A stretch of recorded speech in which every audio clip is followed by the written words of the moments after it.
Boa noite, pessoal. Espero que esse novo intervalo também tenha permitido que vocês possam estudar um pouco mais, né, para o tema da aula de hoje, que é um tema muito especial de fechamento do nosso curso Mulheres Negras e Marxismo. Na nossa aula 4, a gente vai debater Mulheres Negras e Estratégia Socialista. Bom, antes da gente começar a nossa aula, eu queria novamente fazer alguns agradecimentos muito especiais a todas as pessoas que permitiram que esse curso pudesse acontecer com a sua contribuição teórica, política, né? E aqui eu preciso citar Diana Assunção, Edson Urbano, Yuri Tonello, também Flávia Teles, Odete Cristina e tantas outras pessoas que no curso da construção, né, desse temário das 4 aulas foi contribuindo com ideias, reflexões e dúvidas que ajudaram a melhorar os temas da aula. Também queria agradecer ao Arthur pela assistência aí no campus virtual e também ao Juan, que tem contribuído aí com um aspecto muito elogiado de todas as aulas, que são os quadrinhos de texto que vão aqui do lado ou aqui do lado, não sei onde eles vão hoje. Vocês podem ver que eu estou em nova configuração aqui, então nessa nova configuração espero que tudo corra bem como correu nas outras aulas. Então, gente, como sempre, a gente tem um bloco temático, né, em torno do texto complementar e um em torno do texto obrigatório, né, que vai sempre finalizar aí a nossa aula. Também a gente tem 2 perguntas que acompanham cada um dos textos. E os textos de hoje são do livro Estratégia Socialista e Arte Militar, né, que eu tô com a edição em espanhol aqui, mas coloquei para vocês na bibliografia da aula a edição em português. E também vamos debater o prefácio do livro Mulheres Negras e Marxismo, né, que é escrito por mim, e no livro Estratégia Socialista e Arte Militar a gente vai se dedicar ao capítulo 9, né, chamado A Álgebra da Revolução Permanente, Obstáculos e Estratégia. Esses textos eles se conversam muito, não existiria, acho que nenhum capítulo do livro Mulheres Negras e Marxismo sem esse tijolão aqui, que é a Estratégia Socialista e Arte Militar. Por isso a gente quis colocar ele na estrutura do nosso curso. Bom, os tópicos e a pergunta em torno do texto A Álgebra da Revolução Permanente vão ser 1. O Estado ampliado e as organizações do movimento operário. 2. Hegemonia burguesa e crise orgânica. E 3. Como batalhar pela hegemonia operária. E os tópicos e a pergunta em torno do prefácio do livro Mulheres Negras e Marxismo serão 1. Crise orgânica e luta negra. 2. Um debate com o PSOL e o PSTU. E 3. Reforma ou revolução?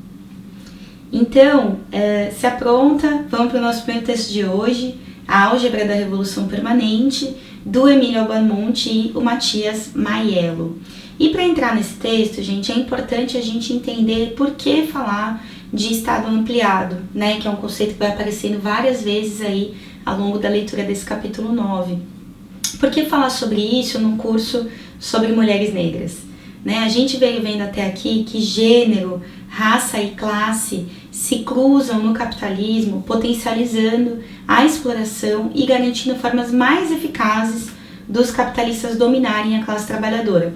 E aí lembra que não é uma conta de mais, né, classe, raça e gênero, mas justamente entender que a dinâmica de funcionamento do capitalismo é baseada na exploração e que a exploração é incompreensível se a gente colocar dentro dos distintos fenômenos que articulam a exploração a opressão, né? Ou seja, é impensável a exploração sem opressão. Seja porque garante formas mais eficazes dos capitalistas dominarem a classe trabalhadora, né, com divisão das nossas fileiras, divisão das nossas lutas e também, né, potencializando de forma bastante importante os lucros dos capitalistas, né, através da criação, né, de setores da classe trabalhadora que têm menos direitos, salários menores e etc. Assim, a nossa luta ela não é somente pelas demandas das mulheres negras, né, mas para conduzir essas demandas para uma luta contra o Estado capitalista. E para isso é fundamental pensar a relação entre as nossas demandas e as demandas da classe trabalhadora. E algumas são óbvias, né, como o problema da terceirização, o problema da igualdade salarial entre negros e brancos, entre homens e mulheres, e tem outras demandas também que, por mais que elas pareçam ultra específicas, elas dizem respeito a falar a língua dos dramas das mulheres negras no conjunto das nossas lutas, né? A gente viveu nesse ano de 2021 a chacina de Jacarezinho, né? Agora recentemente, inclusive foi o motivo que levou a gente a pular a aula da semana passada, né, para a gente justamente poder se dedicar a participar dos atos do 13 de maio, dos atos de Jacarezinho com bastante concentração, porque é muito importante, né, a gente sabe que a gente não vai arrancar a justiça confiando na dinâmica do funcionamento da própria justiça burguesa, né, e a gente vai falar um pouco sobre isso na aula de hoje, mas é preciso arrancar a justiça com a força da luta, né, e a luta nos Estados Unidos mostrou bastante esse caminho. Então, as mães desses jovens assassinados, elas tiveram que voltar para o trabalho no dia seguinte, depois de verem os seus filhos assassinados no quintal de casa, tiveram que engolir o choro, seguir a vida, seguir a rotina de trabalho, sendo exploradas, apesar de tudo o que elas estavam vivendo. E elas não deviam ter passado por isso, né? Elas deveriam ter o direito de transformar essa dor em luta também dentro do local de trabalho, né? Muitas dessas mães se tornam grandes lutadoras por justiça, e essa energia que essas mulheres têm, que é louvável e reivindicável e fortíssima, essa energia ela poderia ser entendida de forma consciente como uma faísca para incendiar o conjunto da mobilização dos trabalhadores, né? Porque essas mulheres, elas são parte da classe trabalhadora. Então, na nossa visão, elas deveriam sim ter esse direito de expressar esse ódio, essa tristeza em organização como classe, né? Então, debater essa questão do Estado ampliado tem também a ver com pensar a necessidade de potencializar a luta das mulheres negras trabalhadoras como parte da nossa classe. E é assim, né? Quando eu penso nas mulheres negras, eu penso nas trabalhadoras domésticas, nas trabalhadoras terceirizadas, da limpeza, da fábrica, né? Eu penso nas enfermeiras, nas auxiliares de enfermagem, nas professoras, né? Então as mulheres e as mulheres negras, elas são parte da classe trabalhadora. Quando a gente pensa nessas mulheres, a gente pensa em quem? Né? E para potencializar esse papel, é preciso pensar os problemas centrais que impedem a organização da nossa classe, que são justamente as burocracias sindicais e também as burocracias dos movimentos de mulheres e do movimento negro, que também existem e estão aí atuando para manter essa separação, né, entre a luta das mulheres que perdem os seus filhos para a bala da polícia e a luta da classe trabalhadora pelos seus salários, pelos seus direitos. Ambas lutas legítimas, que poderiam ser mais fortes, unificadas, né? Então, juntas, essas burocracias, elas atuam para separar as nossas lutas. Então, a gente vai tentar entender o que é Estado ampliado com o nosso tópico número 1, o Estado ampliado e as organizações do movimento operário. Então, os sindicatos, gente, eles são originalmente ferramentas de luta da classe trabalhadora. Contra quem? Contra os patrões, né? Contra a exploração capitalista. Mas o que começa a acontecer é uma disputa da própria burguesia dentro dessa ferramenta que é nossa, para tentar dirigir e controlar essa nossa ferramenta e impedir que ela possa ter um conteúdo e uma dinâmica de radicalização das nossas lutas. Isso é parte do que a gente chama ampliação do Estado, né? Já que o Estado burguês consegue fazer é instalar dentro das nossas ferramentas de luta uma burocracia sindical, que é, né, uma polícia da burguesia dentro das nossas organizações operárias e um instrumento para a hegemonia burguesa. A gente vai debater um pouco mais sobre a hegemonia burguesa. Eu vou só sinalizar aqui bem rapidamente o que significa quando a gente fala de hegemonia burguesa.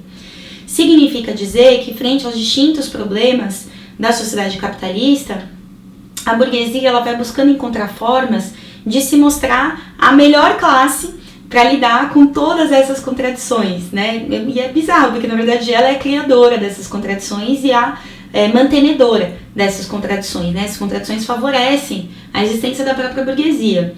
Mas o que começa a acontecer? A burguesia ela vai começando a perder pontos de influência à medida que vão se ampliando os espaços de organização independente, autônoma da classe trabalhadora, das massas negras, das mulheres.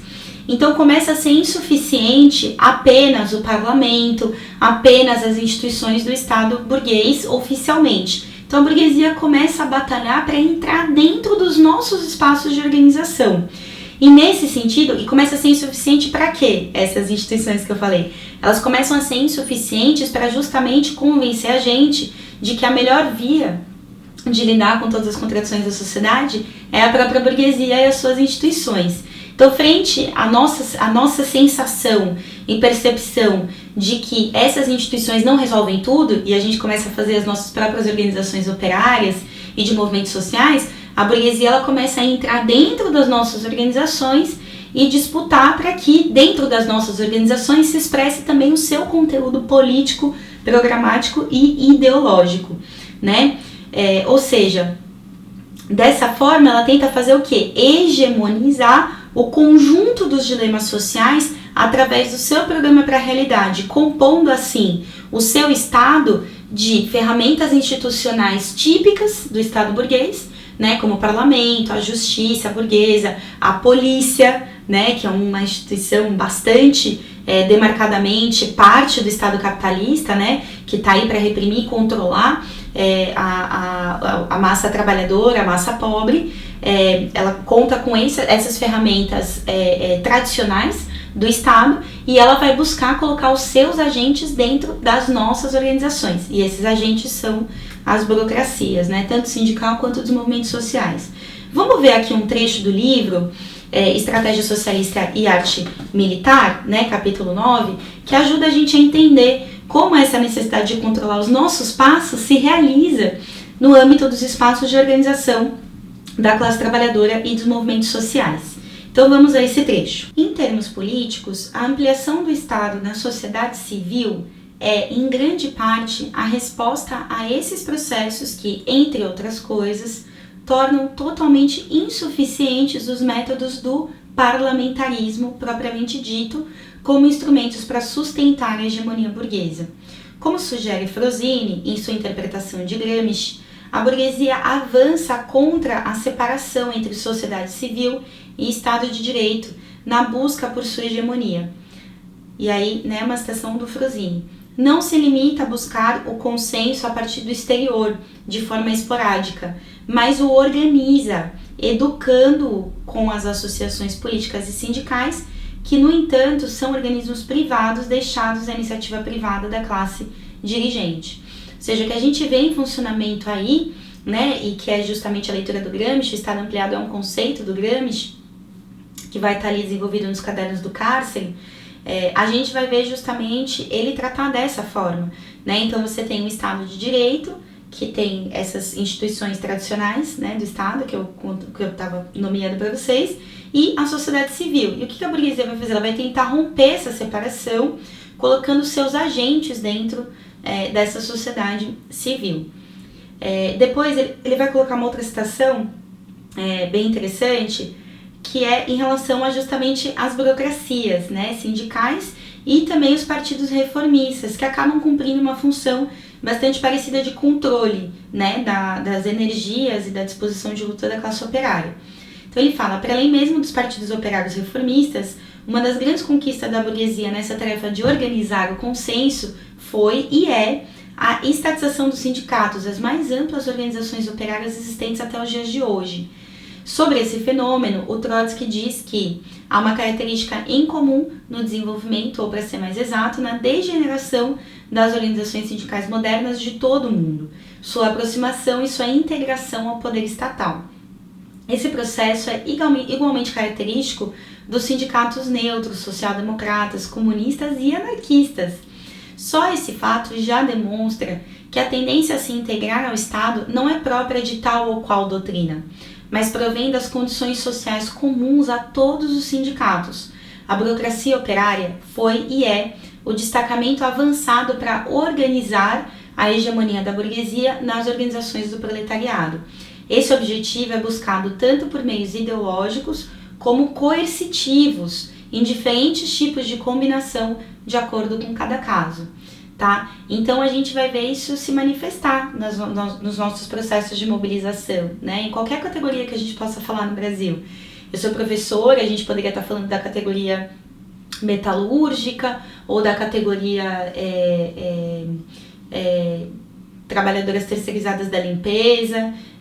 Em todas elas, o que a gente vai ver se repetir é que nos nossos sindicatos, em geral, estão dirigentes, presidentes, diretores do sindicato, que não necessariamente estão ali para potencializar a nossa energia de mobilização, para dar voz aos trabalhadores, para permitir que a gente possa, por exemplo, conectar o nosso ódio, a nossa angústia, a nossa tristeza quando um filho, um irmão, um primo nosso é assassinado pela polícia, a possibilidade de mobilização dentro da nossa própria categoria. Eles não estão lá para criar esse cruzamento, né? Eles estão lá justamente substituindo os nossos espaços de auto-organização, como as nossas assembleias, etc., e colocando no lugar disso as decisões autocráticas desses dirigentes, né? Então, isso está a serviço de quê? De organizar essa hegemonia burguesa, né? Ou seja, de trazer para dentro dos nossos espaços de organização a voz de quem está interessado em manter uma paz social,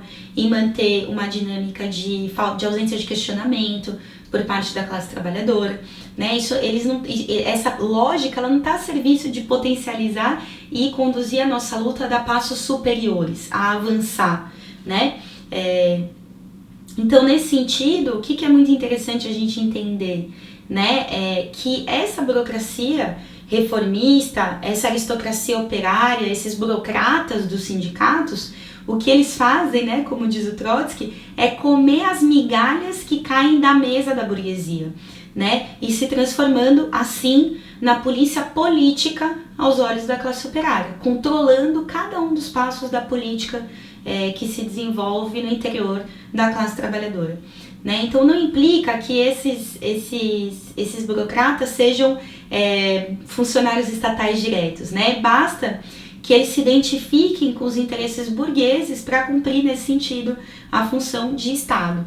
E essas burocracias elas se estenderam sobre os movimentos sociais após o seu auge nas décadas de 50 e 60 e também ao movimento estudantil, né? Então a gente veio falando da burocracia dos sindicatos, mas essa burocracia com esse tipo de atitude, de condução política da sua localização como dirigente dos nossos movimentos, das nossas organizações, ela também existe nos movimentos sociais das mulheres, no movimento negro e também no movimento estudantil, né? E ela passa, nesse sentido, né, como fala o próprio texto, a ocupar um espaço político anteriormente deixado desprotegido pelo liberalismo, né? Então, durante todo o período do liberalismo, a burguesia ela avança sobre as organizações mais avançadas do movimento operário, que são os sindicatos. E aí, nas décadas de 50 e 60, surgem esses movimentos sociais que até então não tinham esse caráter absolutamente massivo que vão adquirir durante essas décadas. E aí tem um espaço vazio, né? O que essas burocracias, movimentos sociais vão fazer? Elas vão ocupar esse espaço político deixado desprotegido pelo liberalismo, né? De forma bastante rápida. E aí lá na página 544 eles vão dizer assim: é nesse espaço completamente ocupado que a estratégia desenvolve seu trabalho de articulação de volumes de força para a revolução. Gente, essa ideia é muito importante, fixem ela, anota no caderno, tá? É nesse espaço completamente ocupado, ok? Que é o espaço dos movimentos sociais, dos sindicatos, dos nossos movimentos, né, de massas, é nesse espaço completamente ocupado que a estratégia desenvolve seu trabalho de articulação de volumes de força para a revolução. Ou seja, a articulação para criar volumes para a revolução, ela está justamente na disputa contra a hegemonia burguesa sobre os nossos movimentos, sobre o conjunto dos nossos processos de mobilização. É justamente na disputa por uma outra hegemonia que vai estar localizado a reflexão da estratégia, né? Ou seja, como a gente faz para derrotar a hegemonia burguesa, né? Sobre as nossas organizações. E aí, nesse sentido, vale a pena pensar alguns problemas, né?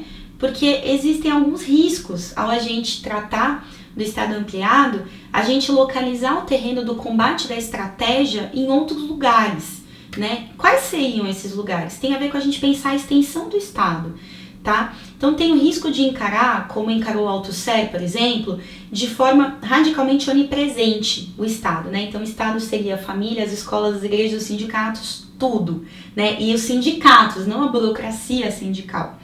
Então tem dois perigos nessa análise.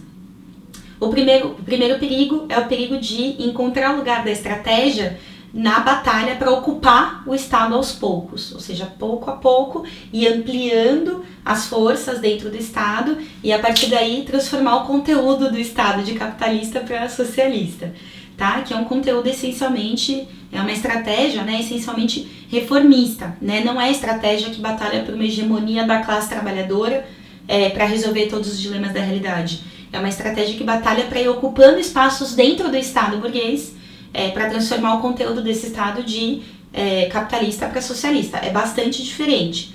Um outro risco dessa análise de um Estado radicalmente onipresente é a gente não conseguir diferenciar o nível de controle e repressão de um Estado de regime democrático ou fascista. Qual que é o risco aí? É a gente encarar tudo como totalitarismo. Então o Estado está em tudo, não tem o que fazer, né? Como se não existisse nenhuma ação possível das massas trabalhadoras, das mulheres, das negras e negros. É como se a única ação possível fosse sobreviver. Sabe aquela ideia? Sobreviver é uma conquista, estar viva é uma vitória. Tem bastante a ver com isso, como se a gente vivesse um totalitarismo absoluto, com uma presença absoluta e onipresente do Estado em tudo, e não existisse a possibilidade de encontrar caminhos de lutar, né, e não apenas de se manter vivo ou sobreviver. Né? Óbvio que isso é muito importante, né? Se a gente não tá vivo, é difícil a gente dar os combates, ao mesmo tempo que individualmente a gente não dá combate nenhum, né? Os nossos combates são combates enquanto classe, enquanto partido, né? Então nesse sentido, mesmo a nossa existência individual, ela só ganha sentido à medida em que a gente compartilha, né, um projeto estratégico com outros indivíduos, né? Porque a gente sozinho, estando vivo, talvez não faça tanta diferença se a gente estiver lutando por uma estratégia que esteja equivocada, né? Um exemplo por exemplo, você tá aí, tá vivo, tá ótimo, respirando, tá ok, tá tudo maravilhoso, só que você é um agente consciente da limitação e da restrição do desenvolvimento das lutas da classe trabalhadora, né? Então aí você não tá atuando para transformar radicalmente a sociedade, né? Então, nesse sentido, né, encarar a própria vida também do ponto de vista de que a vida não é exclusivamente individual, né? A vida também faz parte de um projeto, né? De se conectar em projetos estratégicos, né? Desse ponto de vista. Então, a visão mais precisa, né, nesse caso, não seria nem que a gente tem que ocupar o Estado aos poucos, que é uma estratégia reformista, nem que a gente não tem nada que a gente possa fazer a não ser se manter vivos, né? A visão mais precisa é de que tem uma diferença entre as instituições abertamente pró-estatais e capitalistas, como as polícias, as grandes igrejas, né? E uma diferença, portanto, entre isso, né, e as organizações construídas pelos trabalhadores e pelos oprimidos, que se superam, né, que se a gente supera nesse sentido as burocracias, essas organizações elas podem assumir um papel importantíssimo nesse combate por uma nova sociedade, né? Ou seja, há instituições em que é possível disputar e colocar a serviço de um combate revolucionário, nenhuma delas é a polícia. E há instituições que é diretamente preciso destruir, como é a polícia, ok?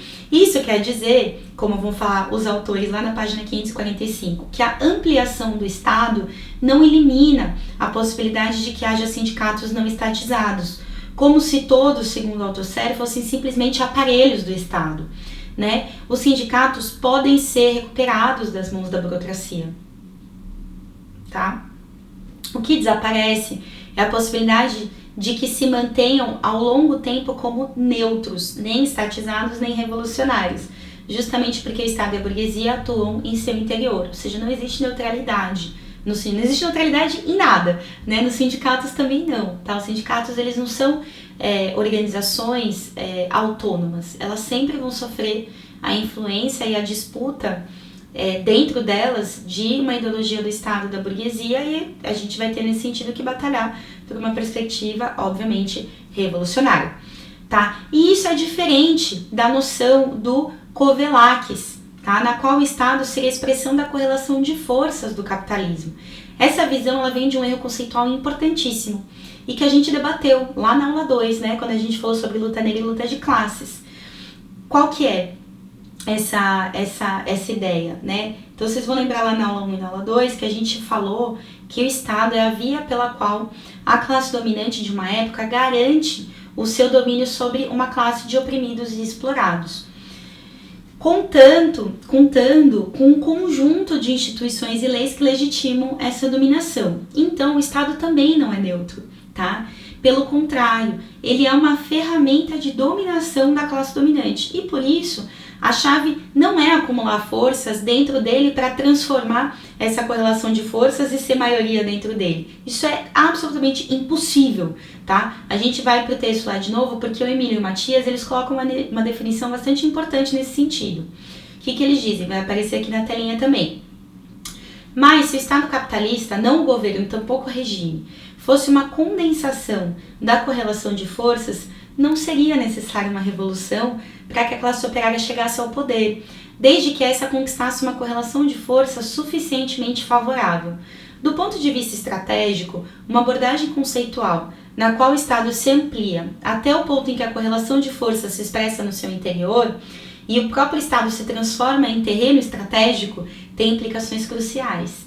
A mais fundamental é que a necessidade de passar a ofensiva estratégica do proletariado desaparece. E com ela, logicamente, também desaparece a insurreição. A acumulação de forças é concebida nos limites do regime, em vez de ser forjada por um combate, tanto contra o regime quanto contra o Estado capitalista.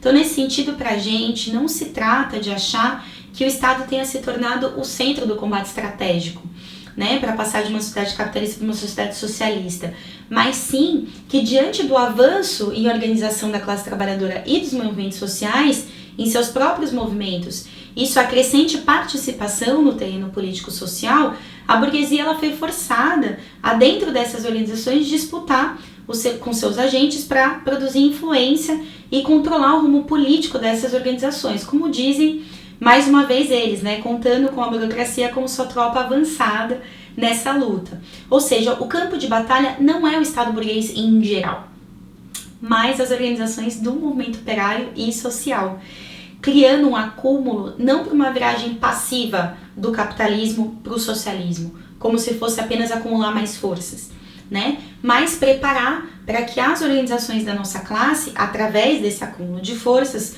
possam cumprir um papel revolucionário e insurrecional quando a oportunidade para isso existir. Ou seja, a lógica é criar uma dualidade de poderes, com a auto-organização das massas, chegando ao ponto de superar e suprimir o poder do Estado capitalista. Da hora, né? Tá, mas quando que isso aconteceu? Na Revolução Russa. E em muitos outros momentos existiram, né, ápices de auto-organização dos trabalhadores, que levava a que você tivesse dois poderes disputando na sociedade. Um poder da classe, através da conquista dos seus mecanismos de organização proletária, contra o poder do Estado burguês, né? Ao ponto em que o que chega nesse momento de ser necessário fazer é a insurreição, é tomar o Estado, tirar ele das mãos da burguesia e construir um Estado outro, né, socialista, porque o Estado burguês a gente não vai conseguir deixar nada dele vivo, né? Então isso é o oposto, portanto, né, dessa outra lógica estratégica que a gente conversou, né, que no fundo é reformista, que vê o combate pelo socialismo como a disputa por terrenos dentro do Estado burguês, com acumulações de forças para virar o jogo de quem o Estado capitalista representa. Nesse sentido isso é impossível, né, porque o que vai ter como, né, então da dualidade de poder a gente tem exemplos revolucionários. Dessa perspectiva da disputa de espaços dentro do próprio Estado capitalista, o que a gente vai ter como exemplos na história são apenas e exclusivamente as experiências de governos reformistas que buscaram salvar o capitalismo, tá bom? Bom, e agora a gente vai debater mais profundamente a questão da hegemonia burguesa, tá? Porque vocês estão vendo esse curso e estão pensando, pô, mas é tão difícil, os caras governam com tanta dificuldade, né? O tempo inteiro é crise do bolsonarismo, é crise de não sei o que, crise de não sei o que lá, e aparece o judiciário para dizer o que tem que ser feito. Geralmente o que o judiciário quer que faça é alguma coisa bem autoritária, né?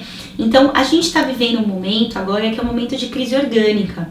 E nesses momentos, o que acontece é que essa hegemonia da burguesia, ela entra bastante em crise, tá? Então, eles têm muita dificuldade de governar a grande massa. Então, para a gente poder entender essa relação entre hegemonia burguesa e crise orgânica, né, e essa dificuldade de governar, a gente vai fazer uma leve recuperação para poder entender o que significa bastante profundamente hegemonia burguesa e crise orgânica. Então, em primeiro lugar, é interessante a gente pensar, né, que o tipo de Estado ampliado do qual a gente está falando hoje, ele é bastante impactado por alguns processos históricos e econômicos importantes. O primeiro deles é a restauração burguesa, né, que também é chamada de neoliberalismo ou de restauração capitalista, né? Ou seja, esses 30 anos de derrotas e retrocesso da classe trabalhadora entre os anos de 1980 e esse período novo, né, que está se abrindo desde a crise capitalista de 2008. Então a gente está falando aí de 30 anos de derrotas de revolução, derrotas de processos de mobilização, grandes ascensos operários, estudantis derrotados, né?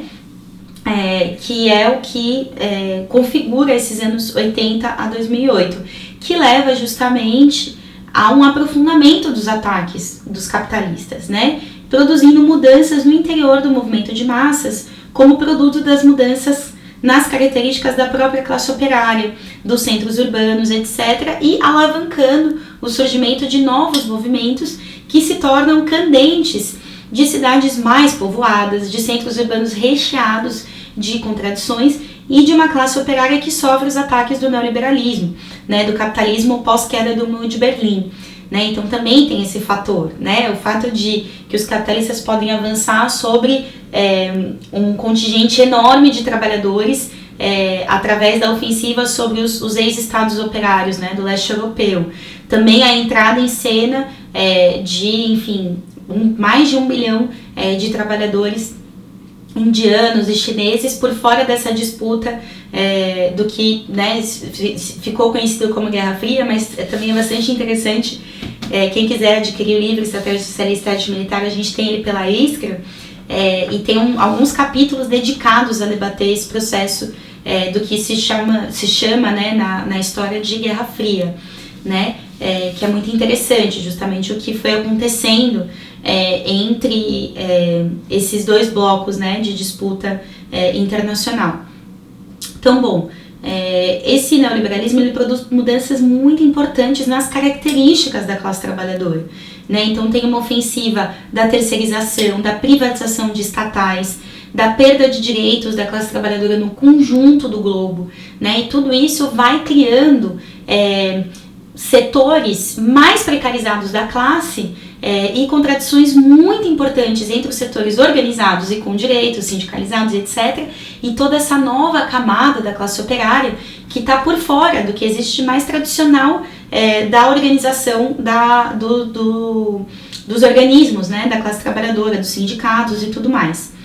Em especial, tem também, né, também nesse período, um avanço na organização dos movimentos de identidade, né, tanto do movimento negro, o movimento por moradia, também os movimentos de ecologia, né, de ambientalistas, o próprio movimento de mulheres, que é um movimento bastante mais antigo, né, mais tradicional, da história do próprio movimento operário, né? Inclusive 8 de março foi ideia das socialistas, né? Uma proposta da Clara Zetkin para o Congresso, né, da Internacional.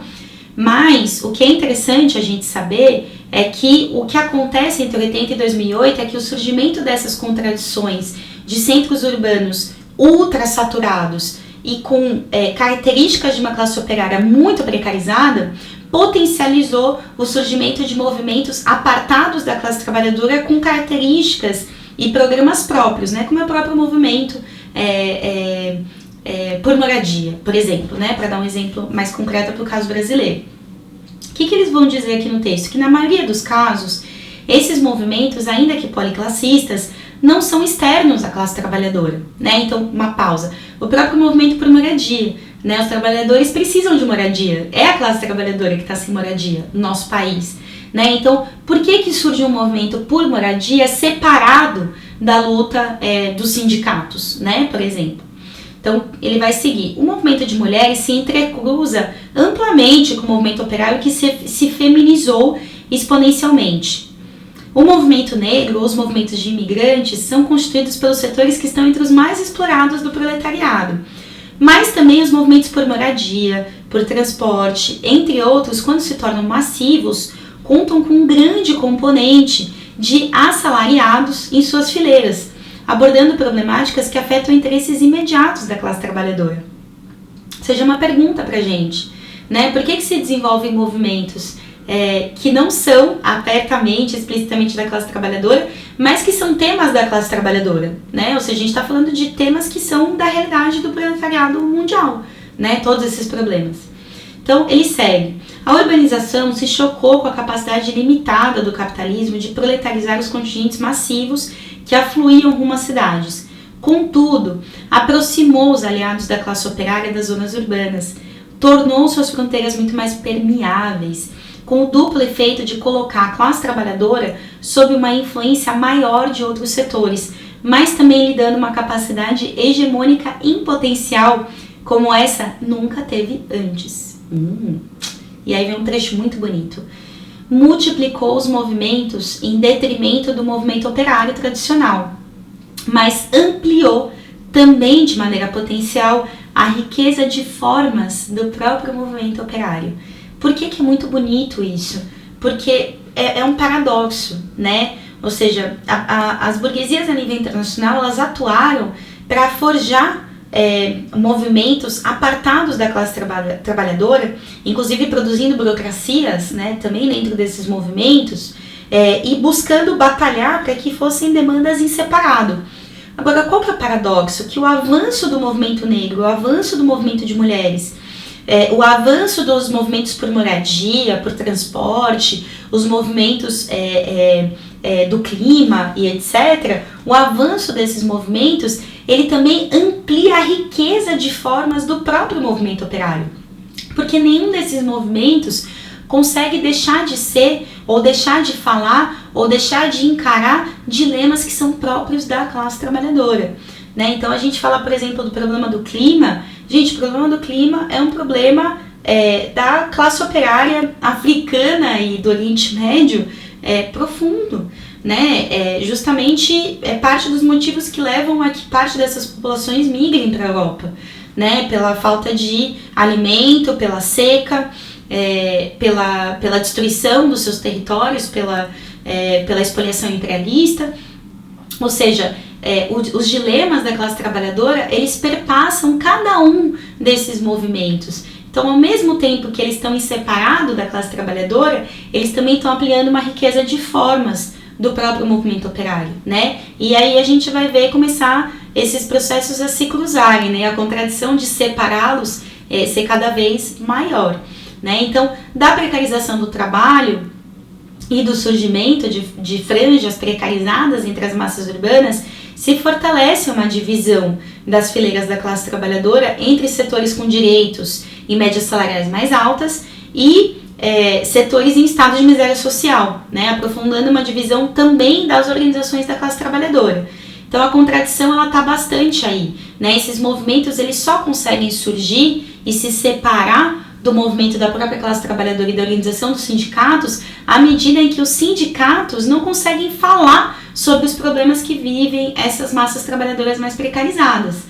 Né? Então, os sindicatos, o que acontece? Né? A precarização, ela disciplina o setor formal da classe trabalhadora, sindicalizado, com direitos, etc., a se contentar com a sua realidade e a incorporar um reconhecimento de restrição dos direitos formais de trabalho, como se tudo bem que só a gente tem acesso a esses direitos ideias que são justamente constitutivas do discurso permanente das burocracias sindicais, né? Então, raramente a gente vai ver as burocracias sindicais defendendo unidade dos trabalhadores em nome dos mais precários, né? Então, não, a gente tá tudo bem aqui, estamos recebendo nosso salário e tudo mais, mas a gente vai fazer nossa greve e sair em luta porque não estão pagando o salário das trabalhadoras terceirizadas. Eu só vi isso acontecer algumas vezes na Universidade de São Paulo, né? Quando a gente tinha ali um setor mais combativo justamente dos trabalhadores que entenderam que era preciso unificar contra a precarização do trabalho, né? Mas o Estado não deixa de integrar também de forma ampliada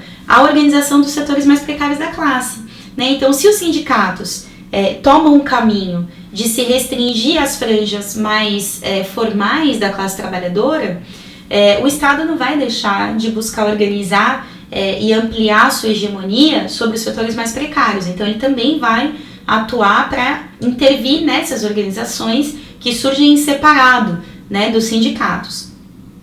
Então, nesse sentido, né, a gente vai ver um processo muito louco acontecendo aí durante esse período do neoliberalismo, né? Os partidos operários reformistas, eles se tornam agentes das políticas neoliberais diretamente, né? E perdem a sua relação com o movimento operário que se dava em torno dos sindicatos. Então eles perdem assim a sua diferença específica em relação ao Estado e se tornam agentes diretos do capital, né? Porque você vai ter toda uma camada nova da classe trabalhadora que esses partidos diretamente não dirigem, não se relacionam. Já as burocracias sindicais, elas saltam do seu papel como integradores da classe operária ao Estado para serem os garantidores da divisão no interior da classe operária. E como isso se opera? Vamos ler aqui 554. Essa função não é por si só uma novidade, mas ela se exacerbou a níveis históricos em um contexto de grande fragmentação da classe trabalhadora e de ofensiva capitalista. A exclusão dos trabalhadores desempregados dos sindicatos, dos não registrados, dos imigrantes e, em geral, dos setores que ficaram de fora do pacto neoliberal, converteu-se em uma função essencial da burocracia. Gente, isso é nojento. É nojento. Significa dizer que as burocracias sindicais, elas estão ali hoje garantindo que nunca exista unidade entre os mais precários e os trabalhadores com condições mais formais de trabalho. Esse é um dos principais papéis da burocracia sindical hoje. E aí ele segue: desenvolveram-se também novas burocracias dos novos movimentos sociais, tendo como resultado sua progressiva estatização, seja através de ONGs, ordens medicantes do império, como disse o Tony Negri, seja através da institucionalização dentro do próprio Estado, com secretarias, departamentos, agências que, aspas, cumprem a função de cooptação e regulamentação no interior dos movimentos. Olha que louco isso, né? Significa dizer que as burocracias dos movimentos sociais, elas vão sendo incorporadas dentro do Estado através de secretarias, de ONGs, de departamentos do próprio Estado, de agências do Estado, né? A gente vê aí o ONU Mulher, né, que cumpre bastante essa função, e a gente vai ver outros exemplos disso, né? Inclusive, muitas vezes avançando sobre posições que vão sendo ocupados por setores que representam, né, por exemplo, dentro das eleições, o movimento de mulheres ou o movimento negro, né? Então, a gente viu recentemente uma eleição recorde de parlamentares mulheres e negros aqui no nosso país, inclusive LGBTs também, né? A gente vai ver também o Estado burguês batalhando para incorporar esses setores em algumas formas de institucionalização do nosso movimento. E a gente tem que saber que essas formas de institucionalização são justamente armadilhas para buscar disputar com uma hegemonia burguesa o conteúdo do nosso movimento, né? Ou seja, cada vez que eles conseguem que o parlamentar, uma referência do movimento de mulheres e do movimento negro, faça parte dessas medidas de controle, né, de institucionalização do nosso movimento, eles estão ganhando um novo porta-voz, né, da hegemonia burguesa. E essas duas burocracias, elas atuam de forma complementar. Por um lado, restringindo o campo de atuação dos sindicatos aos setores mais brancos, né, masculinos, setores mais estruturados da classe, e tornando o movimento operário, nesse sentido, com uma aparência cada vez mais antipopular, né? E por outro lado, ao legitimar a criação de movimentos em separado legitimam também a expulsão dos setores mais precários de dentro das ferramentas próprias do movimento operário, como se fossem demandas separadas, né? As da luta negra e da luta das mulheres, por exemplo, a das batalhas da própria classe trabalhadora. Né? Então é muito louco, porque parece que o problema é só os sindicatos que cada vez são mais brancos e masculinos. Né? A gente poderia, por exemplo, falar o quanto que o 1º de maio é uma data, às vezes, né, varia no ano, mas em geral, o 1º de maio ele toma um banho de lavada em radicalidade, em criatividade e em massificação do que tem sido, por exemplo, o 8 de março. Né, o 8 de março ele tem se convertido em grandes fenômenos de luta das mulheres trabalhadoras a nível mundial. Né, enquanto o 1º de maio é aquela coisa meio carcomida, né, dos sindicatos e tal, aquelas festas, como se estivesse tudo bem dentro das fileiras da classe trabalhadora. Inclusive, às vezes, até convidando representantes da burguesia, né, para os nossos atos, como a gente vê sendo feito pela CUT, por exemplo, aqui no Brasil. Né, então, o que eu acho que é importante a gente entender aí é que o problema está aí nos sindicatos, na gente permitir que os sindicatos tenham essa configuração por vontade da burocracia sindical, né? Porque o problema não é o sindicato, é a burocracia sindical. Mas, por outro lado, também tem a burocracia dos movimentos sociais, né? Que ao naturalizar e ao trabalhar para que as demandas de moradia, da terra, do transporte, sejam demandas de movimentos sociais em separado dos sindicatos, elas estão justamente naturalizando que nós sejamos excluídos do movimento operário e da dinâmica da luta dos nossos organismos de trabalhadores. Né? Então está naturalizando uma espécie de expulsão, né, dos setores mais precários da classe de dentro das nossas ferramentas de organização. Então, não são vítimas, né, da burocracia sindical, pelo contrário, atuam juntas essas duas burocracias. E tem mais, tá? Vou só tomar um golinho de água aqui antes de seguir.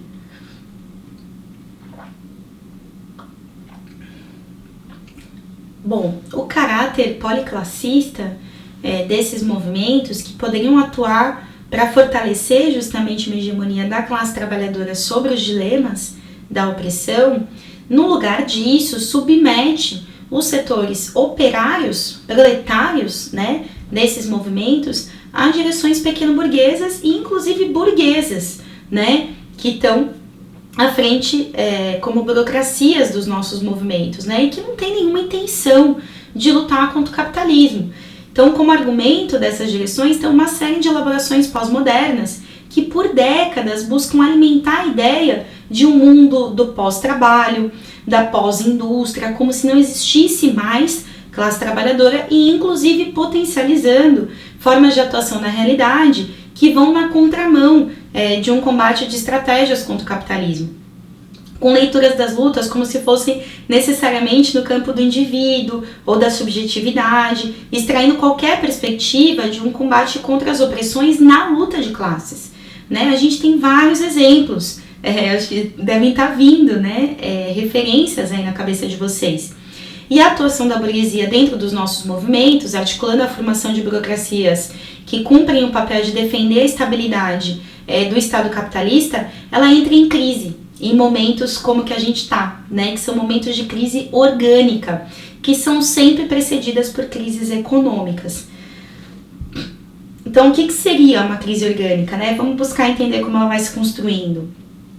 No nosso caso, é uma crise que ela começa com a quebra sincronizada de vários bancos em 2007 e 2008 e que vai produzir uma deslegitimação mais de conjunto das instituições burguesas, né? O que não significa a ausência de uma hegemonia burguesa, tá? Mas a dificuldade de instalar discursos e projetos hegemônicos fortes, né? Então os caras eles ficam tipo meio que se mexendo, meio sem saber por onde ir, já que a sua hegemonia ela vem justamente do controle da economia, né? Então se a economia capitalista está em crise, as pessoas começam a se perguntar se esse sistema realmente faz sentido, né? Mas às vezes elas não vão diretamente para esse questionamento, elas podem passar por vários tipos de questionamento e, mais em geral, numa crise orgânica, passam por todos os tipos de questionamento, né? Então essa crise de hegemonia, ela abre duas tendências importantes. Por um lado, uma tendência cesarista, né, que seria colocar no centro da política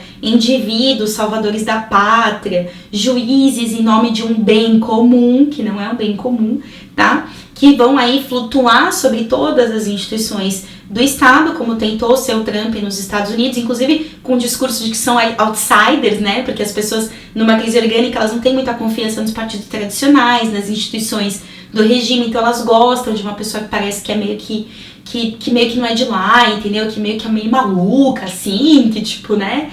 Que não é muito um político tradicional, quando na verdade na Bolsonaro é bastante parte do conjunto do regime brasileiro. Mas bom, o Trump tentou ocupar essa posição nos Estados Unidos e também tenta o Bolsonaro aqui no Brasil, né? Mas são tentativas necessariamente débeis, fruto dessa enorme crise econômica que segue aberta. Ou seja, enquanto essa crise econômica não se resolve, esses próprios Césares, né, eles não têm muita estabilidade, são regimes necessariamente débeis, instáveis, né, com muitas crises, com muita treta lá nos de cima e tudo mais.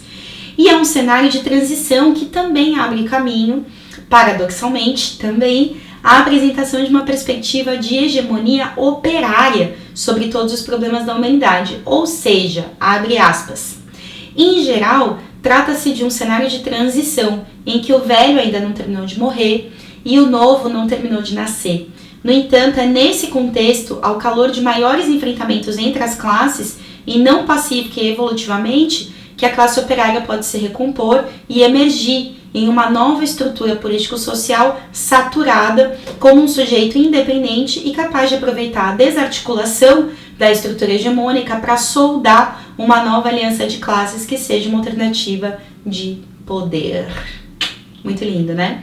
Claro, porque a questão é que a crise orgânica, o que ela faz é justamente tornar débil os discursos de hegemonia burguesa. E isso faz com que as pessoas estejam mais dispostas a ouvir outros projetos hegemônicos, né? E o projeto hegemônico que pode dar uma solução profunda para todos os dilemas da realidade é o projeto da classe operária.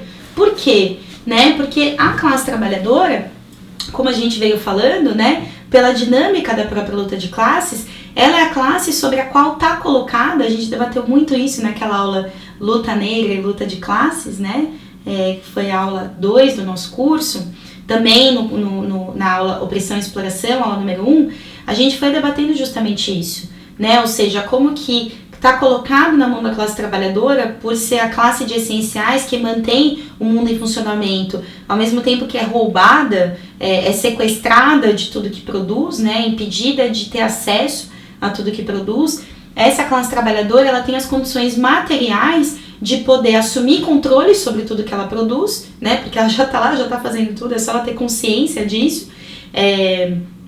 E não é muito simples ter consciência, né? Justamente parte dessa batalha estratégica que a gente está fazendo aqui, né? A estratégia tem tudo a ver com essa questão de ter consciência e dos passos que vai dar no sentido dessa consciência.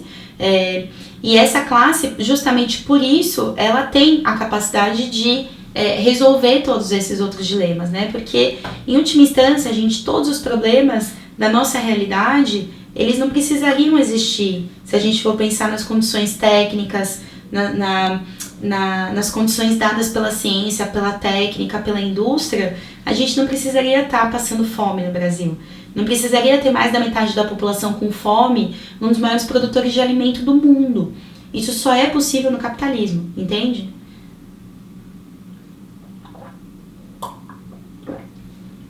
E a gente chega assim a nossa pergunta desse bloco. Hoje é água, tá, gente? Hoje não é café. Porque, enfim... Bom, água. Melhor. Às vezes. Então a gente chega assim na nossa pergunta desse bloco, que tem a ver com pensar como a gente apresenta uma saída da nossa classe para os problemas vividos pelas mulheres negras.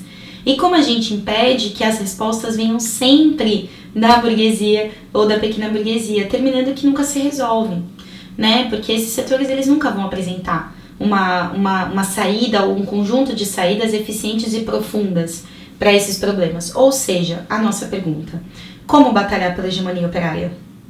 Ou, dita de outra forma pelos autores do texto, como o proletariado pode obter a unidade de suas fileiras e a hegemonia necessária para impulsionar uma mecânica permanentista, partindo da profunda fragmentação material que o atravessa, né? Atravessa o proletariado.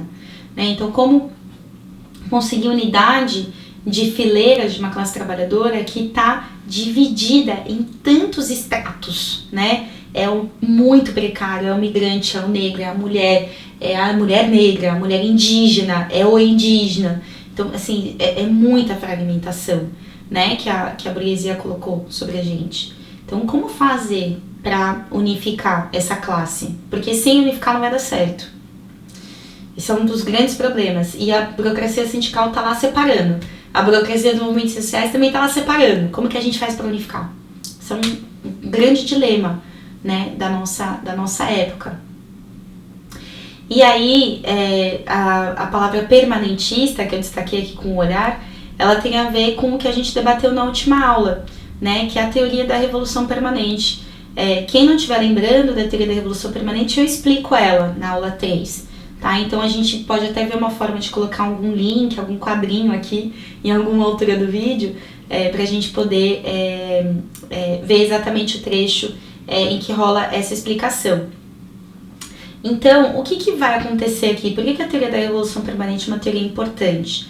Porque, no sentido do que é a hegemonia burguesa, o que a burguesia faz? Gente, isso é muito doido e é importante da gente entender, tá? Então, eu sei que está sendo uma aula com várias ideias difíceis, mas são todas elas ideias muito importantes para compor esse raciocínio estratégico, tá? Então, quando a gente fala de estratégia, pensa num tabuleiro de xadrez.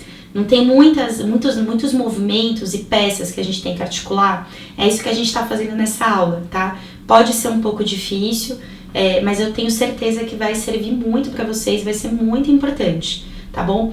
Então, tem uma questão interessante aí para a gente pensar, que na lógica do Estado ampliado, onde a burguesia ela vai definindo o rumo e o caminho que devem ter, inclusive, os nossos movimentos sociais e o nosso movimento operário, através de instalar burocracias dentro desses movimentos, o que ela faz? Ela cria cantinho das crianças da festa de casamento.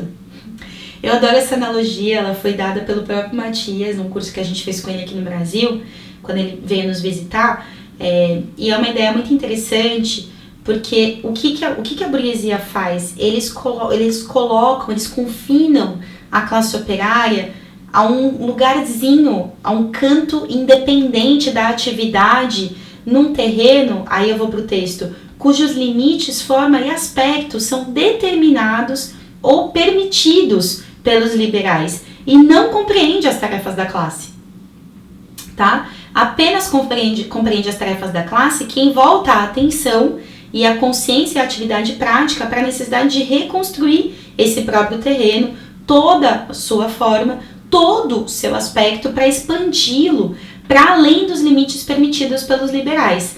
Onde está a diferença entre as duas formulações? Precisamente em que, entre outras coisas, a primeira exclui a ideia da hegemonia da classe operária, enquanto a segunda define deliberadamente essa mesma ideia. Né? Então, por que a primeira ideia exclui a hegemonia da classe operária?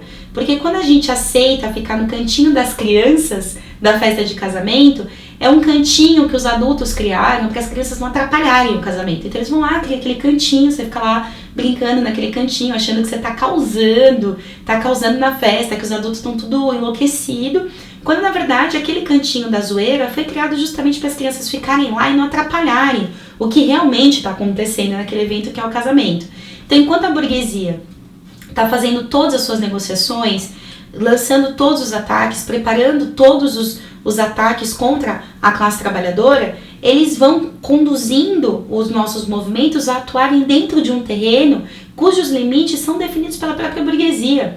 E para a gente não ficar nesse espacinho que a burguesia impõe os limites para a gente estar, o que é necessário? Que a gente tenha uma atividade consciente, permanente, de voltar a nossa atenção para o que são as verdadeiras tarefas da classe trabalhadora, né? E não o que parecem ser tarefas essenciais, urgentes e imediatas, mas que na verdade é o cantinho das crianças, dos limites que a burguesia deu pra gente conduzir a nossa luta. Então, nessa primeira, né, essa primeira, aceitar atuar nesse terreno é justamente aceitar abandonar a hegemonia, a batalha por uma hegemonia da classe trabalhadora, né, e aceitar atuar dentro dos limites da hegemonia burguesa. Quando o outro caminho, que é o caminho de uma atividade permanente e consciente de buscar o lugar da ação e das respostas que a classe operária precisa apresentar, tem justamente a ver com olhar e batalhar por uma hegemonia da classe trabalhadora sobre todos os problemas da realidade.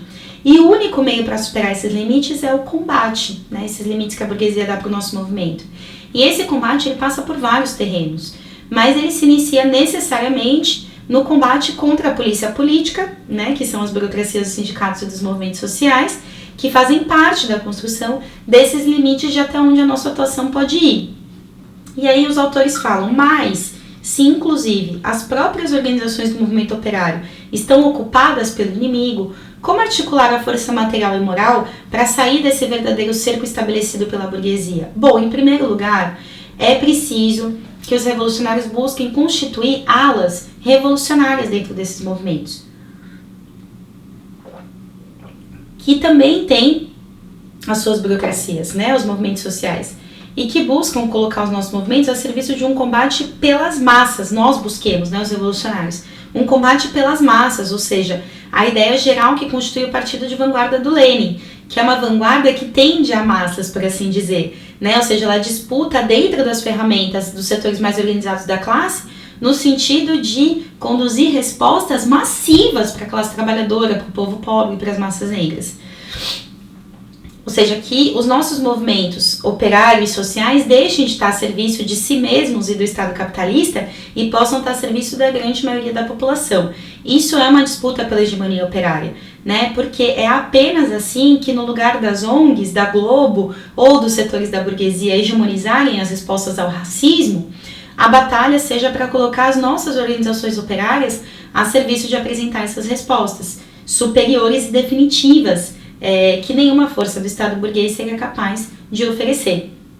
Então, entre o reformismo ao qual Trotsky propunha que os revolucionários projetassem política para dialogar com os setores mais avançados e nós, se desenvolveu uma transformação desses partidos rumo a um caminho cada vez mais abertamente burguês, né? O Trotsky, em vários momentos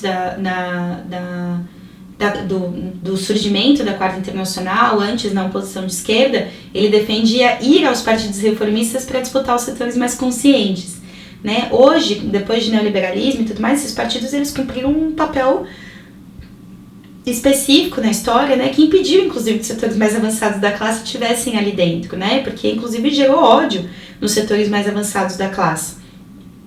O que existe hoje no nosso tempo é um tipo de partido novo, que é o neorreformismo, que tem uma diferença fundamental com o reformismo clássico e tradicional na sua ausência de influência, né, sobre a classe trabalhadora organizada, pelo descolamento generalizado com os sindicatos, né, que tem esses partidos neorreformistas. No próximo bloco a gente vai falar melhor sobre isso, mas eu já adianto aqui que no caso presente o que seguem vivas são as necessidades de dar combate contra as burocracias sindicais desde dentro, ou seja, como camadas ativas de trabalhadores que disputam posições antiburocráticas nos sindicatos, nas organizações de movimentos sociais, e que é importante saber que no nosso tempo, né, tem um reformismo de tipo distinto, que sequer ocupa uma posição de destaque nos sindicatos, a gente vai falar sobre eles depois.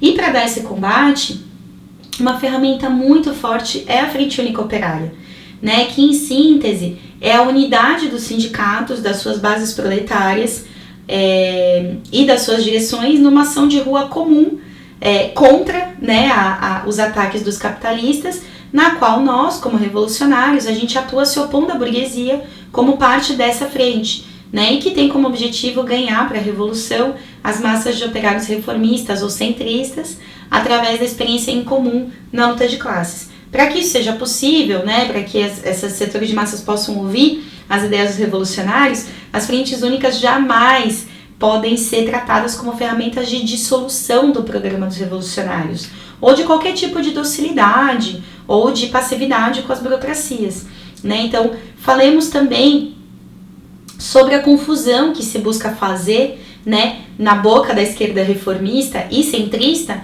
entre frente única da classe operária e frente única eleitoral com os partidos burgueses, né? Com frente únicas eleitorais, inclusive, que a gente vê com todo tipo de lixo, de DEM, de PDT, de PSDB, né?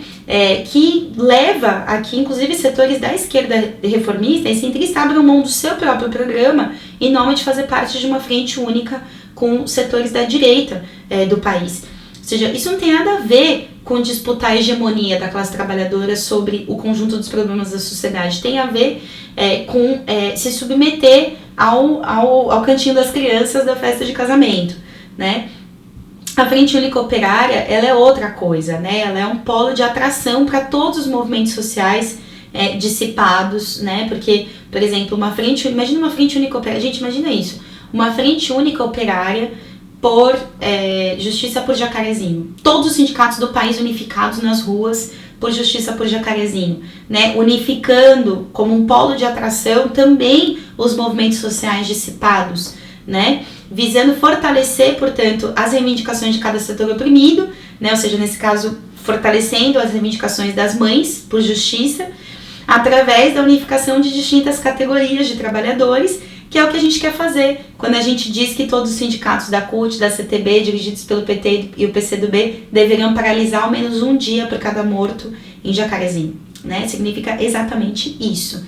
E a teoria da revolução permanente, da qual a gente falou na última aula, ela tem tudo a ver com essa lógica, por isso que é uma dinâmica permanentista, né? Porque ela entende que mesmo as tarefas mais imediatas da defesa da vida dos setores mais oprimidos da nossa classe, como a luta contra a violência policial, devem ser assumidas como batalhas da classe trabalhadora, porque não tem nada que a burguesia ou a pequena burguesia possam oferecer pra gente para a resolução de uma crise como essa, né? Então, através dessa lógica, se articula uma dinâmica imparável da revolução permanentista, né? Nesse sentido, de assumir as bandeiras dos setores oprimidos como suas, porque são, né?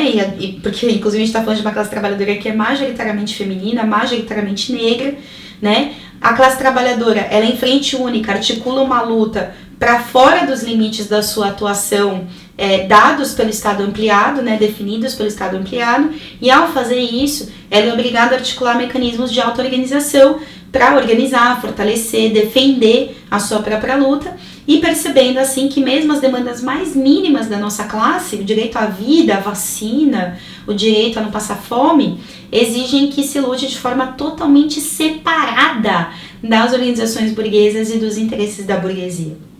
E essa consciência, ela desata um nó, né? A ideia de que é preciso esperar e pressionar para atingir conquistas, ela é substituída nesse sentido, de forma abrupta, pela conclusão de que a gente, como uma classe, é capaz de conduzir o rumo da história. E essa teoria que o Trotsky defendeu há quase 100 anos, agora tem uma maturidade, inclusive, superior ao momento que ele forjou essa teoria, já que, como dizem os autores, por um lado, a classe trabalhadora constitui uma maioria, inclusive em grande parte da periferia. Por outro, a opressão imperialista deu um salto tão espetacular durante a ofensiva neoliberal que torna impensável qualquer conquista democrática fundamental e duradoura nas semicolônias sem a emancipação nacional em relação ao imperialismo. O fracasso dos governos pós-neoliberais na América Latina é grande demonstração disso. Por sua vez, a ampliação das demandas democráticas, tanto nos países centrais como periféricos, se choca abertamente com a grande imbricação entre exploração e opressão, que caracteriza e sustenta o capitalismo atual. Ou seja, o imperialismo, ele criou um beco sem saída para a luta contra as opressões, né? Fica cada vez mais claro que é impossível lutar contra a opressão sem lutar contra a exploração, né? Até os filmes de Hollywood tem que falar isso, né? Contando a história do Partido dos Panteras Negras, enfim, tem que dizer isso, né? Que a polícia é assim, que não dá para combater capitalismo com capitalismo negro, né? Estou me referindo aqui a filmes que, enfim, inclusive ganharam um Oscar, né, como Judas e o Messias Negro, que é a incorporação, inclusive impensável existir esses filmes por fora do fenômeno de luta Black Lives Matter, mas isso para dizer, né, que a ampliação das demandas democráticas a nível mundial e a instalação do capitalismo mais avançado dentro de territórios nacionais que permanecem os aspectos mais atrasados das relações de racismo, de xenofobia, de brutalidade contra povos originários, ela faz com que exista uma imbricação, um encontro dessas demandas e desses setores convivendo como vizinhos muitas vezes, que leva a que a dinâmica da teoria da revolução permanente ela seja hoje profundamente superior ao que ela foi quando o próprio Trotsky elaborou ela há 100 anos atrás, quase 100 anos atrás. Então, se a teoria da revolução permanente apresenta essa perspectiva tão importante para o drama das massas negras e das mulheres, por que será que não é assim que se orienta ao movimento marxista na nossa época? E bom, para isso a gente vai entrar no prefácio do livro Mulheres Negras e Marxismo e vamos fazer um importante debate de estratégias com algumas das vertentes do movimento marxista contemporâneo. E eu juro que a nossa aula está quase acabando, e enquanto isso eu vou tomar uma aguinha.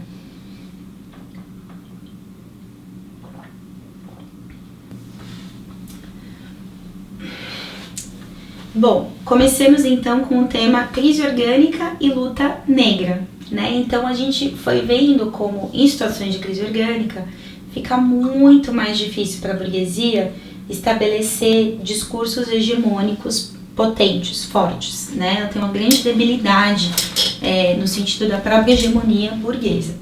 Isso está se expressando na nossa geração com o desatar de processos importantes da luta negra. Então, essa articulação entre a restauração burguesa, precarização e crise capitalista de 2008, ela levou ao surgimento de movimentos sociais em torno das opressões que desataram enormes processos de mobilização mundiais de mulheres e de negros que saíram do controle das burocracias, né, de todos os tipos. A luta negra é uma expressão muito forte disso, né, e ela conjuga dentro de si alguns dos principais perdedores da crise capitalista, né, a galera que ficou sem emprego, ficou muito precarizada, perdeu direitos. O George Floyd, ele não foi, portanto, o início de um processo de mobilização, mas o estopim de uma revolta estocada em mais de uma década de crise capitalista. À frente dos movimentos sociais, como a gente comentou, tem burocracias, né? Uma das burocracias, por exemplo, já que a gente está falando dos Estados Unidos, dentro dos movimentos sociais, é a instalação do próprio Partido Democrata dentro do movimento Black Lives Matter, né? Que tentou atravessar os processos de mobilização para esvaziar a radicalidade desses movimentos e retirar das ruas, né, os ativistas e propor uma resolução eleitoral exclusivamente para esse processo. Né? É inquestionável que esse processo de luta estava a poucos passos de derrotar o trumpismo, né, tendo como único obstáculo a ausência de uma frente única operária, que a gente discutiu antes, que desatasse um processo de mobilização onde os capitalistas têm poder, que é nas mercadorias produzidas pelo nosso trabalho. Esse obstáculo ele não é invisível, né, e ele é produzido artificialmente pelas burocracias, já que foi muito natural que, ao se desenvolver um processo de luta de massa, se desatassem também processos de mobilização proletária. Né? Foram mais de 500 demonstrações de luta operária nos Estados Unidos no ano passado, como paralisação de portos, greves de professores, paralisações da GM, da Amazon, da Google, da Apple, do McDonald's, entre outras empresas estratégicas do capitalismo estadunidense, onde os trabalhadores fizeram demonstrações por justiça, por George Floyd, por Breonna Taylor, e alguns deles, inclusive, exigindo a retirada, a expulsão dos policiais dos seus sindicatos. E frente a isso, o que o Partido Democrata fez, né, como burocracia nesses movimentos? O que eles fizeram foi incluir a Kamala Harris como vice do Biden, numa chapa que é a chapa mais de direita da história recente do Partido Democrata, o Biden como senador pró-Israel, né, um cara conhecido por ser o senador pró-Israel, e a Kamala como uma articuladora da expansão da privatização dos presídios e defensora de medidas que facilitam o encarceramento em massa, em especial sobre usuários de drogas. Essa situação é um exemplo cabal do que significa quando a gente fala crise orgânica, né? Um país que é governado por um Bonaparte imbecil, né? Seguido por setores de massas descrentes na política tradicional, um partido democrata forçado a estender os tentáculos sobre os movimentos sociais, o Estado integral, lembra? E o desatar de processos massivos de luta contra as instituições clássicas do Estado burguês, nesse caso a polícia. E frente a isso, o que fez a esquerda reformista e centrista? Vamos a ela. Então, ponto número 2 desse debate sobre o texto, um debate com o PSOL e o PSTU. Bom, partindo dessas considerações, a gente acredita que tem um debate muito importante com o PSOL. O PSOL é um partido de tendências, né? Sem uma estratégia clara, mas com uma política, por um lado, essencialmente parlamentar e institucional, e por outro, adaptada às burocracias sindicais e também às direções burocráticas dos movimentos sociais de mulheres e negros, dos quais muitas vezes eles fazem parte, né, dessas burocracias. A política essencialmente parlamentar e institucional do PSOL, ela fica clara por ser um partido sem inserção nos bastiões mais importantes da classe operária, mas também sem a política de construir alas revolucionárias do movimento operário. A estratégia do PSOL é de buscar ocupar espaços parlamentares, inclusive com o discurso da representatividade, de mais mulheres e negros no poder, mas não tem nenhuma conexão entre essa atividade parlamentar e a auto-organização da classe trabalhadora para lutar pela hegemonia operária, com os setores oprimidos em enfrentamento com as burocracias sindicais e dos movimentos. O PSOL, através das suas figuras em geral, buscam nas palavras, né, um discurso radical, mas isso não tem materialização concreta em uma força orgânica que fosse capaz de impor a frente única às centrais sindicais, né? Então, não se traduz em medidas radicais para a realidade. Então, no parlamento, a ação do PSOL muitas vezes reduz a batalha por CPIs, né? E no movimento operário, o PSOL atua cumprindo o papel de encobrir a verdadeira ação das burocracias, porque para o PSOL é como se as burocracias não existissem como mediações dentro do movimento operário. Então, o discurso é de unidade em geral contra Bolsonaro, como se as burocracias não tivessem nesse momento cumprindo um papel criminoso ao não organizar a luta da nossa classe, ou muitas vezes até impedindo a nossa luta e a unificação dos focos de resistência. Alguém aqui já viu os principais porta-vozes do PSOL fazerem algum questionamento às burocracias sindicais? Eu nunca vi e eles nunca fazem. Na prática, é uma ideia de que ocupando mais espaços de poder com representatividade, isso poderia fazer retroceder os ataques e enfrentar o bolsonarismo, mas isso é irreal. Não é meia dúzia de parlamentares que vão enfrentar a extrema-direita. A força real de derrota, para derrotar a extrema-direita, ela vem das bases da classe trabalhadora, né? E os parlamentares só poderiam ser representantes orgânicos de uma força auto-organizada em cada fábrica local de trabalho, com a juventude pró-operária ao seu lado, né? Então não adianta parlamentares que flutuam no ar com discurso radical, eles precisam ser representantes de um processo orgânico, né? De mobilização, de enfrentamento de combates. Então o debate sobre unir as demandas da classe trabalhadora com as demandas das mulheres e negros, ele é uma abstração completa no PSOL, porque na realidade eles são parte dessa separação porque atuam nas direções dos movimentos de mulheres e negros, e isso não é uma batalha fundamental, né, para eles, unir essas demandas na prática concretamente. E essa lógica reformista com a qual o PSOL atua, né, inclusive dentro dele vão se reproduzindo por parte de setores de uma esquerda centrista, né? Centrista a gente está dizendo de setores que reivindicam o marxismo, mas que variam a sua política entre, às vezes, momentos em que tem uma política mais à esquerda e, às vezes, políticas abertamente reformistas, né? Então, quando eu falo esquerda centrista, entendam isso. Então, essa lógica reformista com a qual o pessoal atua, lembra que a gente falou antes, essa ideia de que o terreno da estratégia é a disputa por espaços dentro do Estado, se expressa bastante nessa lógica do PSOL, é uma repetição do caminho que traçou o próprio PT, né? Que conforme a gente foi vendo acima, não tem nada a ver com batalhar por uma hegemonia da classe trabalhadora sobre todos os problemas da sociedade, mas para construir uma perspectiva de estabilização do Estado burguês e de controle do movimento operário e dos movimentos sociais. E o PSTU, que é uma esquerda centrista, comete também um erro importante, né, quando apoia os motins policiais, como se essa fosse uma instituição que, assim como os sindicatos, fosse possível transformar, quando não é assim. né? É elementar isso. A polícia é uma instituição abertamente e irreversivelmente capitalista, portanto, racista, e o trabalhador que se torna polícia deixa de ser pobre, deixa de ser operário e se torna um cão de guarda da burguesia, dos patrões, né? A serviço de controlar as massas, inclusive com morte, como a gente viu todos os dias, como a gente vê todos os dias num país com uma das polícias mais letais do mundo. O Boulos e o Freixo, do PSOL, são parte dessa lógica, né? Bastante equivocada de tratar policiais como trabalhadores. E recentemente o Boulos publicou um artigo na Folha de São Paulo no qual ele iguala as mortes policiais às mortes dos chacinados de Jacarezinho, quando não tem nada a ver, né? O Freixo inclusive chama de guerra o que acontece entre trabalhadores das favelas e milicianos e polícia.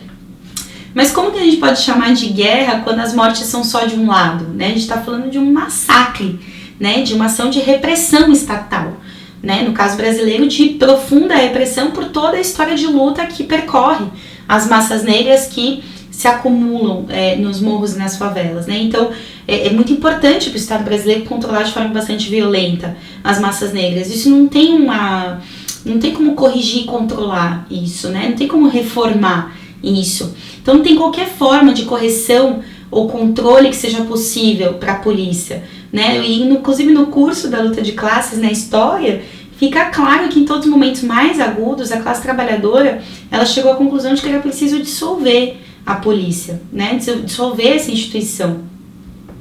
Inclusive em processos não necessariamente revolucionários, né? Como a gente viu no próprio processo de luta Vidas Negras Importam nos Estados Unidos, né? Foram muitos setores de massas que chegaram na conclusão de que era preciso abolir a instituição policial, né? O que a gente precisa dizer é isso, a gente não precisa nutrir ilusões na polícia, né?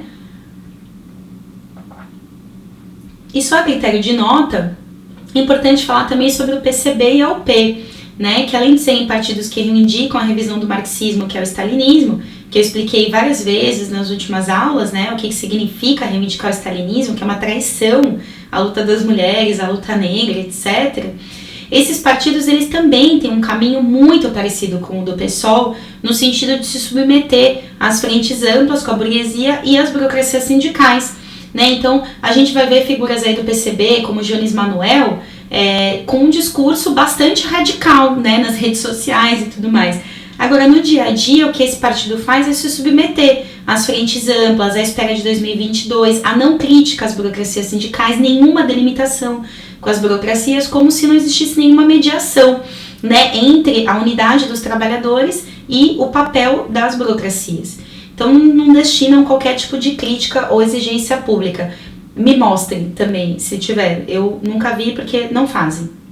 E por fim, a gente tem essa pergunta que a gente vai resolver aqui bem rapidinho, que é a pergunta: reforma ou revolução? Bom, e sobre esse tema, é muito interessante o próprio processo do Black Lives Matter também, né? Porque, gente, teve uma luta de massas, foi a maior luta de massas da história dos Estados Unidos.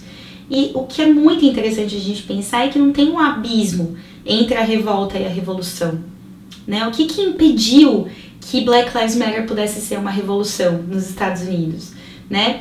O que existe entre a revolta e a revolução são forças conscientes da burocracia atuando para que a gente não chegue na conclusão de que as nossas forças são capazes de fazer isso, né? Esse abismo ele só pode ser transponível com a construção de partidos revolucionários e não os caminhos da reestabilização do Estado burguês, né, de atuar frente a uma crise orgânica buscando encontrar o que é mais estável da burguesia, como fez, por exemplo, os setores do PSOL, né, como o próprio MEIS, ao reivindicar a eleição do Biden, né, nos Estados Unidos. Ou seja, não é que tinha dois caminhos possíveis, Trump ou Biden, tinham três caminhos possíveis, tinha Trump, tinha Biden, ou tinha potencializar uma força independente da classe trabalhadora na formação do seu próprio partido nos Estados Unidos, que até hoje não tem, né, então, muitas vezes, inclusive, fazem essa falsa discussão, né? Como se fosse Biden ou Trump. Não é assim que funciona, né? Biden ou Trump é se a gente encara a nossa luta nos limites do que é o Estado burguês. Só que a nossa luta não é isso. A gente não vai ficar brincando no parquinho de diversões da festa de casamento da burguesia. A gente quer destruir a festa de casamento, né? A gente quer conseguir extrapolar os limites que a própria burguesia coloca para a atuação dos nossos movimentos, né? Então, não se trata aí de escolher entre um reacionário de primeira linha como o Trump, que é um nojo, xenófobo, racista, enfim, todo tipo de LGBTfóbico, todo tipo de preconceito que a gente puder colocar dentro de uma pessoa, a gente vai encontrar no Trump. Não se trata de escolher ele, ou escolher o Biden, que sai naquele vídeo lá, bizarro, falando I love Israel, I love Israel. O Biden é um dos principais representantes dentro da política norte-americana de uma política imperialista de apoio a cada uma das ações de bombardeio de Israel sobre a Palestina. Né? Então deveria ter vergonha, sim, os setores da esquerda reformista que no Brasil chamaram voto no Biden, que falavam que as massas tinham que votar no Biden, né? As massas tinham que criar seu próprio partido. Então, nesse sentido, e também, né, o PSTU com a ilusão da reforma das polícias, né? Não se trata de encontrar uma estabilização da instituição policial, se trata de trabalhar uma consciência de hegemonia operária sobre o problema das mortes, dos assassinatos promovidos pelo Estado burguês, né? Então, um exemplo importante disso foi esse caso que eu falei, né? Quando, no ano passado, o mês, a corrente da Samia Bonfim agitava a importância de se votar no Biden nos Estados Unidos para derrotar o Trump. A Luciana Genro também, né? Dessa corrente, ela fez um post chocante dizendo que Trump versus Biden era a luta da luz contra as trevas. Veja isso, né? Muito mais do que falar que, enfim, depois eles tentam... Bom, o caminho para derrotar o Trump nunca foi o Biden, né? O Biden era o desvio da potência viva da luta de classes que podia derrotar o Trump nas ruas, nos locais de trabalho. E não é uma abstração isso, a gente está falando da maior processo de luta de massa da história dos Estados Unidos.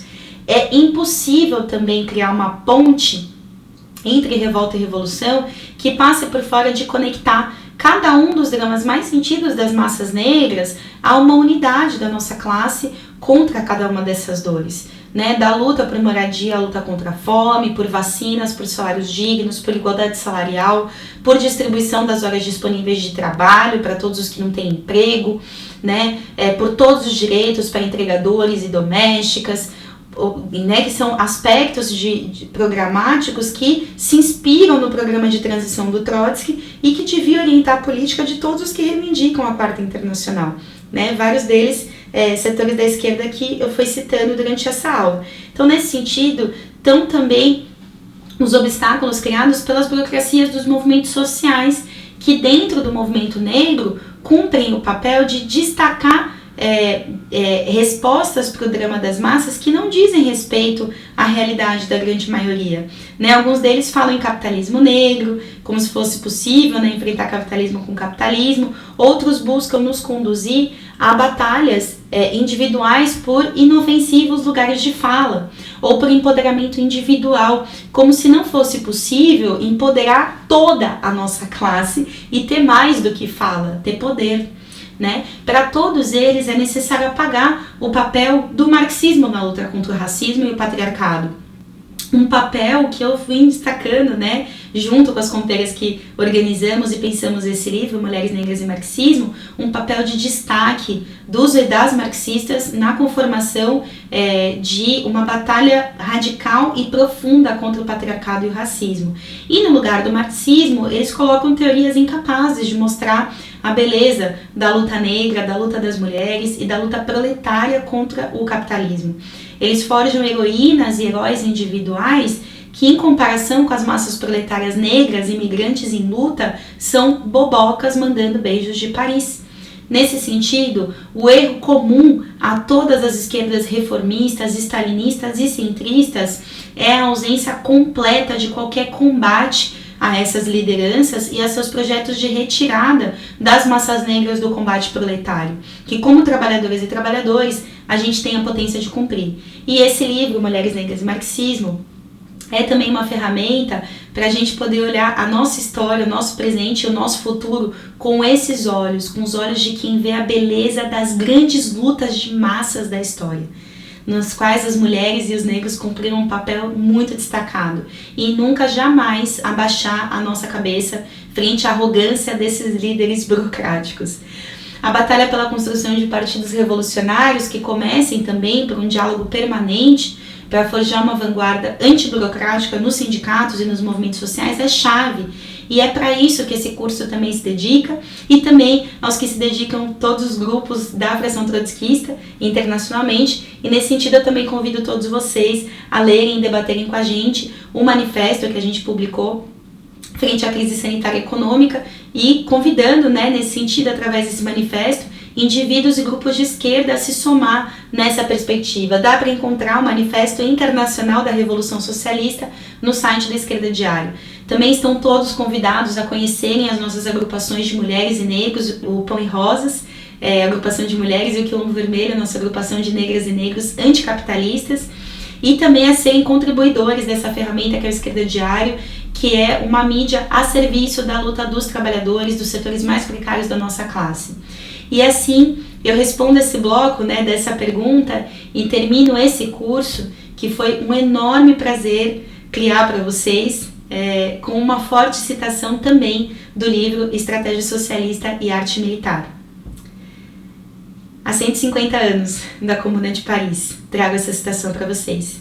A Comuna de Paris talvez tenha sido o verdadeiro nascimento da tragédia para a burguesia. Condenada a produzir e reproduzir uma e outra vez seus próprios coveiros, ela soube inspirar tempestades como a Revolução de Outubro de 1917. Hoje, a um século de distância, a alternativa entre a libertação do gênero humano, da escravidão assalariada ou o aprofundamento da barbárie capitalista volta a estar colocada em toda a sua magnitude, e com ela o grito de guerra, a revolução permanente. Obrigada.